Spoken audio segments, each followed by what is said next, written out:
taas din ng BP. Pero sa akin, laging ano na siya.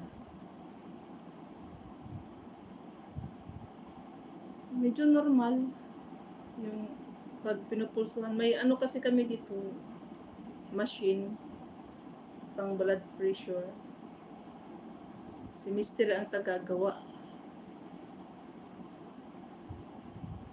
Lagi siyang 120 yung taas. Tapos yung baba, yun ang mababa. Minsan nasa 60, 70. So yun doon, anemic daw yan.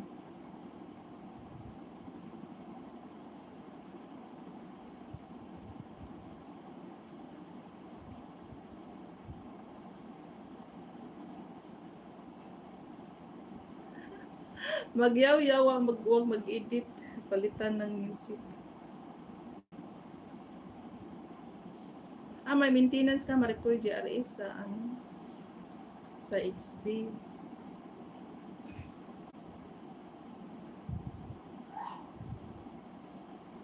Oh, buti may pang-cholesterol ka. Ako wala akong iniinom.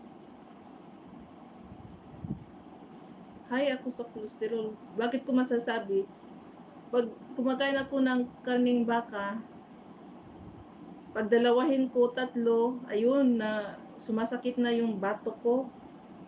Sakit na yan. Kung isa lang piraso maliit, hindi pa. Sabi ko ay wala, okay lang to. Gusto ko pang kumain, dagdagan ko pa ng 1 piraso hanggang naging 3. Ayun, automatic na sumasakit yung bato. High sa cholesterol talaga yung beef.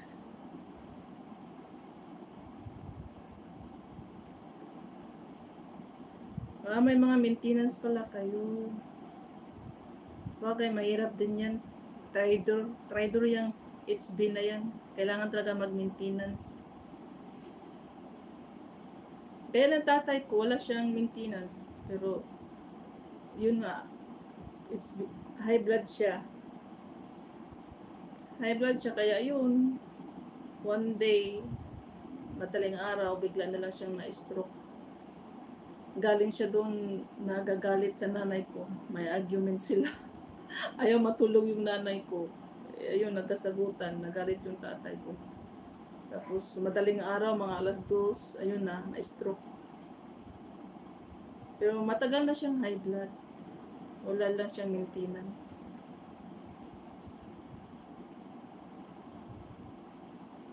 Six tab daily ako. Ganun ba yung mga iniinom mo? Bagay.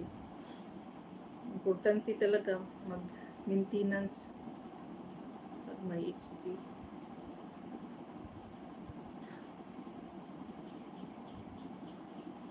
Alright, 10 minutes na lang guys.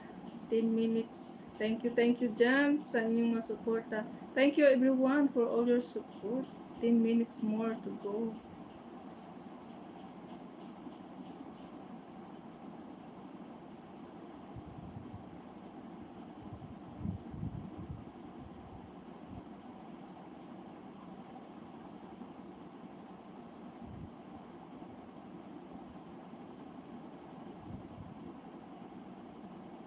Yan, salamat sa inyong lahat. hindi nakikinig sa Maritisan. Busy. 10 minutos pa. Uwian na. Ano na lang yung mga topic namin sa kape, napunta sa high blood.